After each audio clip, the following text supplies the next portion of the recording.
2021 World Championship has begun, and one of the biggest discussion points in the community is Mid Tryndamere. It's been expected for over a month that he'll see play there, despite only ever having been a solo queue champion before. All of the top pros are spamming him in solo queue. So far it's been played twice, and it's had its ups, it's had its downs. So why has Mid Tryndamere become such a high value pick all of a sudden? In this video, we'll explore the history of Mid Tryndamere in competitive, the cause of his recent popularity, why he's always been a strong pick in competitive, if not stronger in previous seasons, how him being picked earlier would have changed the outcome of a World Finals, and more.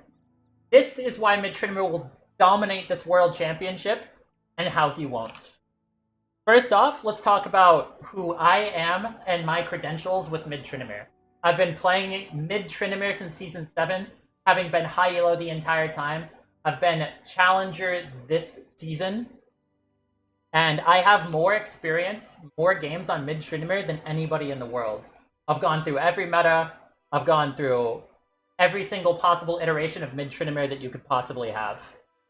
I've always thought that Mid Tryndamere was good and competitive, but why is he played now?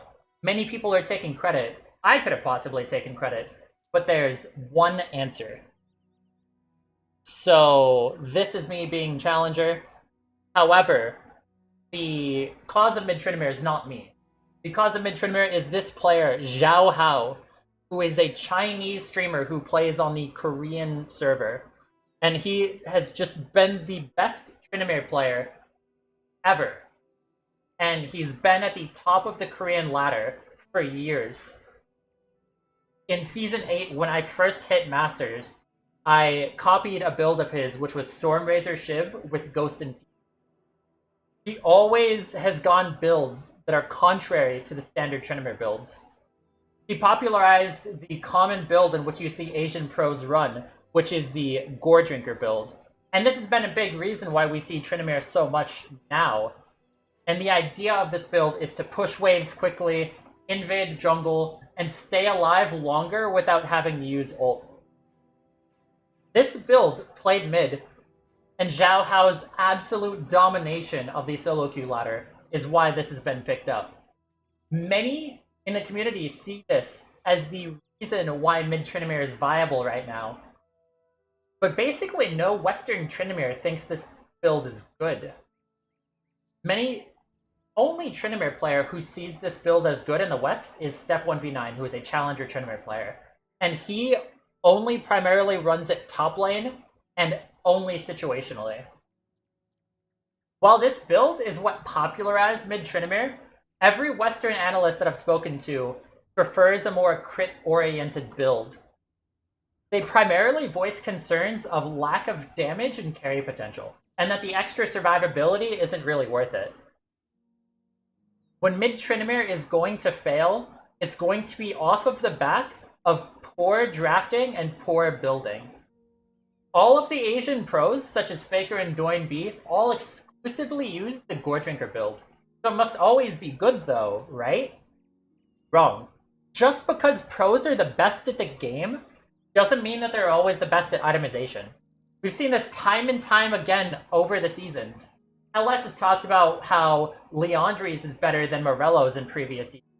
And all pros still built Morello's first until the item change this season. Pros still build Ludens in situations where Leandri's is better now. Itemization may seem simple, but it is something that pros have consistently failed at time and time again, no matter how good they are. One big underlooked benefit of the Goredrinker build, however, is that it's more simple and forgiving. You don't need to be as good at Tryndamere to make it work. Even though these players like Doinb and Faker are the best, they don't have thousands of games of Tryndamere over the years to learn the absolute limits of the champion, which is important for Tryndamere. Tryndamere plays counterintuitively to the instincts that you build up on other champions, so a more forgiving build can be good. Let's look at a game and draft of where Chovy played Tryndamere against LNG and why it didn't work. So, looking at this draft right here, it's important to understand the context of how Hanwha Life exists as a team. So, first off, this team was never expected to make it to the World Championship. It's basically just the Chovy show, Chovy 1v9. This team does not exist without Chovy. His top side is one of the worst top sides in the entire LCK, despite having made it to Worlds. So, it's important to understand in the context that Chovy needs to carry this game. So, first off, they had first picked Aurelia, which is another melee carry champion. And Morgan is a champion who has basically been known on the Korean ladder to be a Camille Aurelia 2-trick. And that's pretty much all that he's good at. So they pretty much kind of needed to pick Aurelia, which is a comfort champion for him. The enemy picks MF and Kiana. And so Hanwha Life responds with Sejuani and Tryndamere. Now the problem with this is that it forces the bot side of Hanwha Life to be the source of AP damage, because there's no AP damage from the top side.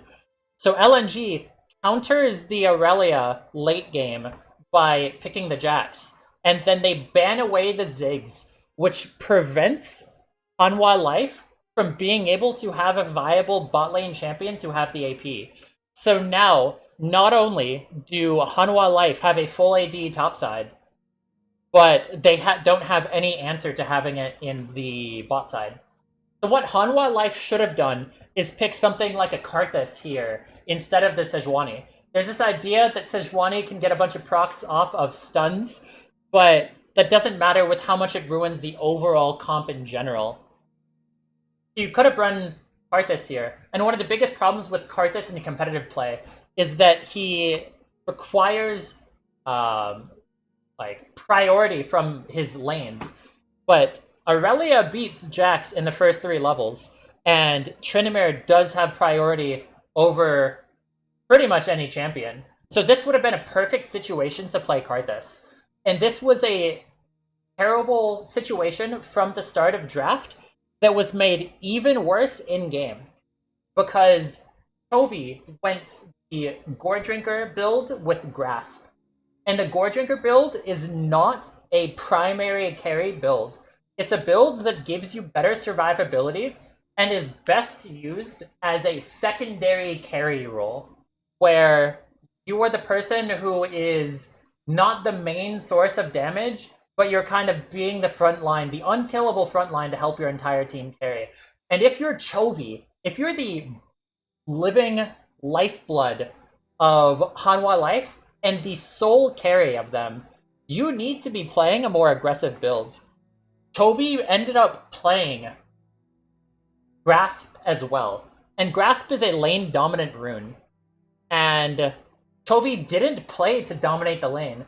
The only thing that he had ever gotten out of his rune and his playstyle is a small CS lead in the mid-game. And there's a lot of talk about how Chovy might have been running Grasp, as it's a rune that's commonly run into the Jax matchup. So maybe he thought they were going to swap. However, if you look at Chovy's runes in this game, he ran Magic Resist as his third rune stat, which shows that he knew that he was playing against Gragas. And there's no reason to ever play Grasp Tryndamere into Gragas. So this is how Tryndamere was set up to fail. And they could have won if they had drafted differently. The general philosophy regarding everything around this situation is flawed. This situation shows that if you fail to understand Tryndamere and how to use him, he won't fail you, you'll fail him.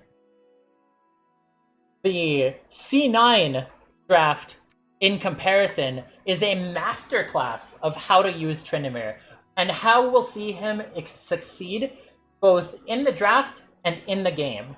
So, looking at this draft right here, they switched up the draft format between the games, so it might be a little bit harder to read.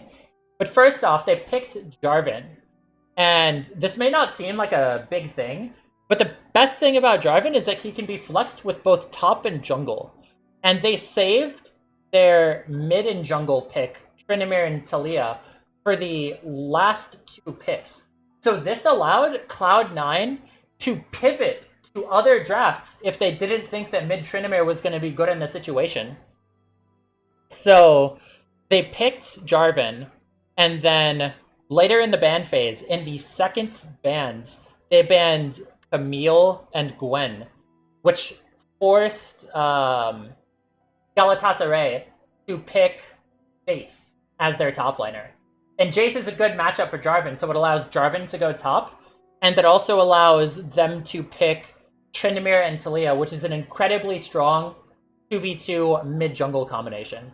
And Galatasaray also banned LeBlanc, which is pretty much the only champion in competitive that is a strong counter to Tryndamere. So this allowed them, Cloud9, to blind pick Tryndamere. And this just gave them a perfect draft. This was an amazing draft from top to bottom.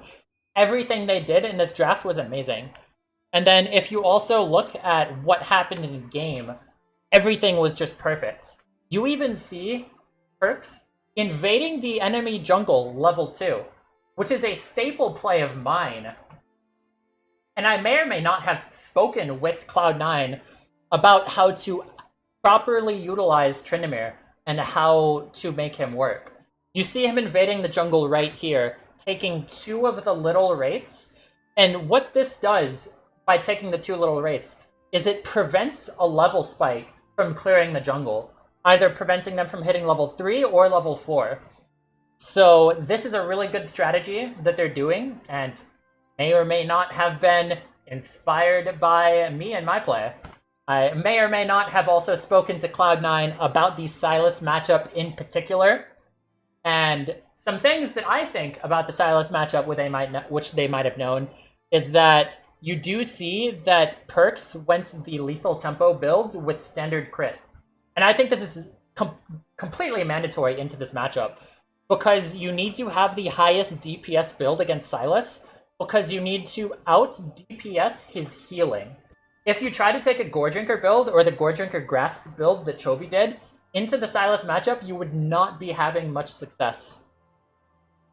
So, in combination with the build, the drafting, how they in general played this Mid Tryndamere was a perfect situation for how we will see Mid Tryndamere succeed in this World Championship, and just how strong the pick can be. So that explains why it's not some new build that's making Tryndamere good and competitive.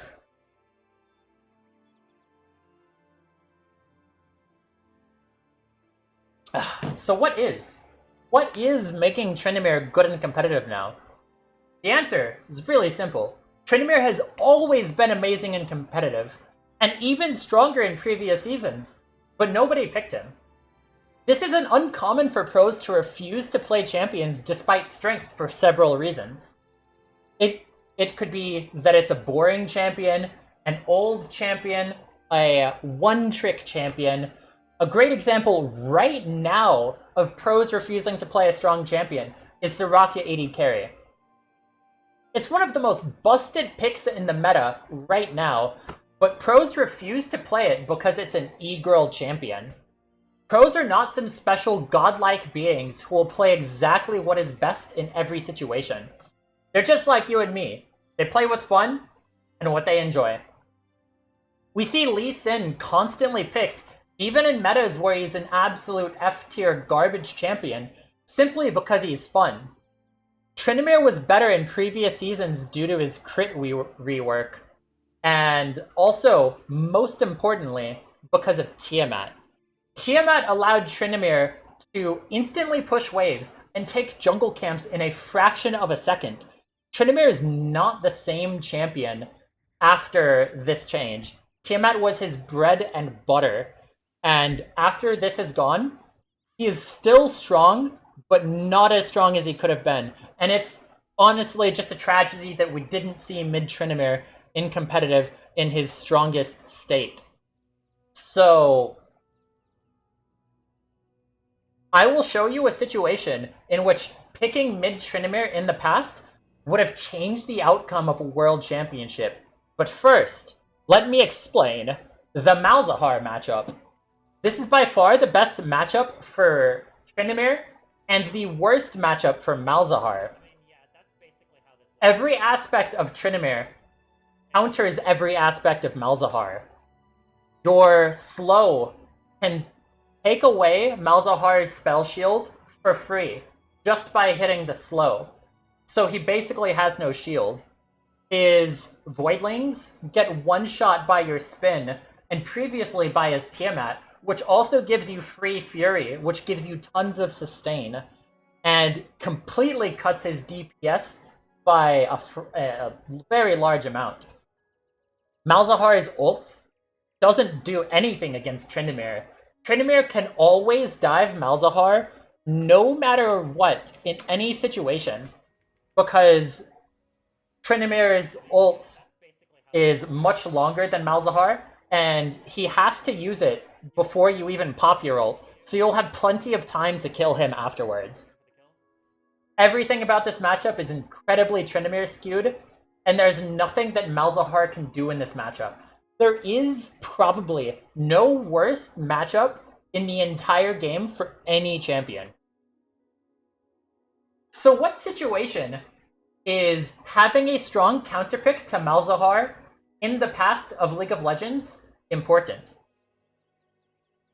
The Season 7 World Championship Finals. Crown was an inferior player to Faker, by far.